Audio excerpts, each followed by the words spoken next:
ইন্টারনেটের জালবিন্যাস এত বেশি বড় যে যার কোনো শেষ সীমা নেই। প্রায় পৃথিবীর প্রত্যেকটি মানুষই কোনো না কোনোভাবে জড়িয়েছে ইন্টারনেটের সঙ্গে। ইন্টারনেটে কত ডেটা ও তথ্য সংগ্রহ হচ্ছে মানুষের ধারণার বাইরে, আর এগুলি প্রোটেক্টের কাজে লেগেছে বিভিন্ন ইন্টারনেট ইন্টেলিজেন্ট খুফিয়া এজেন্সিস।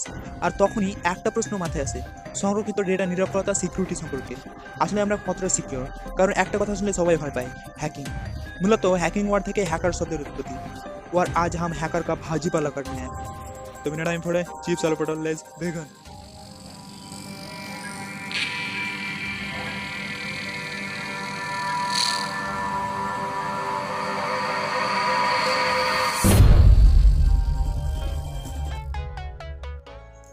হ্যাকার হচ্ছেন সেই ব্যক্তি যিনি নিরাপত্তা ও অনিরাপত্তার সঙ্গে জড়িত।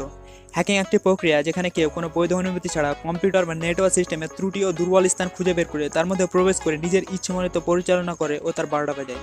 সহজ ভাষায় বলতে গেলে যারা এইসব কাজ করে, যারা এইসব কাজের সঙ্গে জড়িত তাদের হ্যাকার বলে। আর এই কথা আমরা প্রায় সবাই জানি, রাইট? বাট আসলে কি তাই?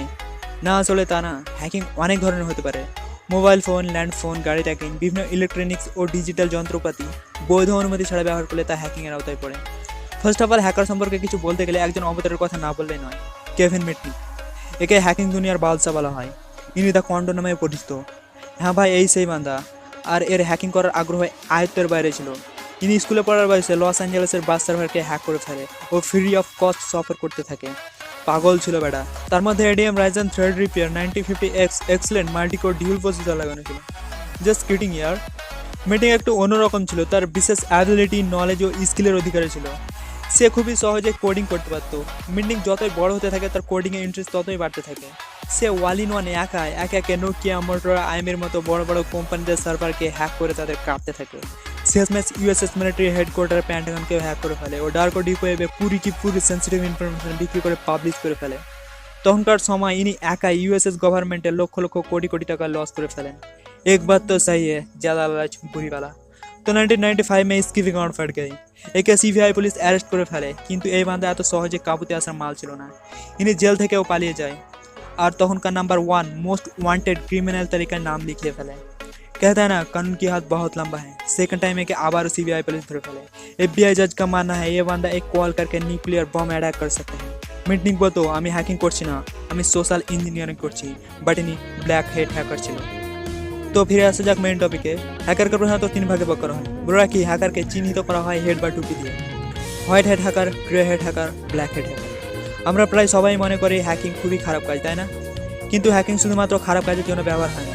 বিভিন্ন ইন্টারনেট ইন্টেলিজেন্ট গ্রুপ, খুফিয়া এজেন্সি ব্ল্যাক হেড হ্যাকারদের কোমর ভাঙতে, দেশকে এগিয়ে নিতে, সিকিউরিটি সিস্টেমকে সিকিউর করতে, ডেটা ও তথ্যকে প্রোটেক্ট করতে অনেক বড় পরিমাণে হোয়াইট হেড হ্যাকারদের নিয়োগ করে রেখেছে। আর এরা প্রতিটি মিনিট, প্রতিটি সেকেন্ড মেশিনের মতো কাজ করে চলেছে। আর এরা হলো আসল super hero. Next, grey head hacker. এরা হলো দুমুখো সাপ।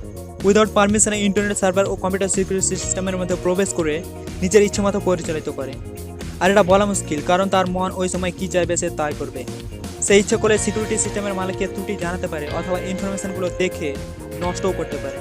এরা নিজেকে এন্টারটেন করার জন্য হ্যাকিং করে। এদের নিয়ে ডাউট আছে আসলে এরা বাপের গুড বয় না ব্যাড বয়। বেশিরভাগ হ্যাকাররা এই ক্যাটাগরির মধ্যে পড়ে। আর এদের পরের স্টেপ লল।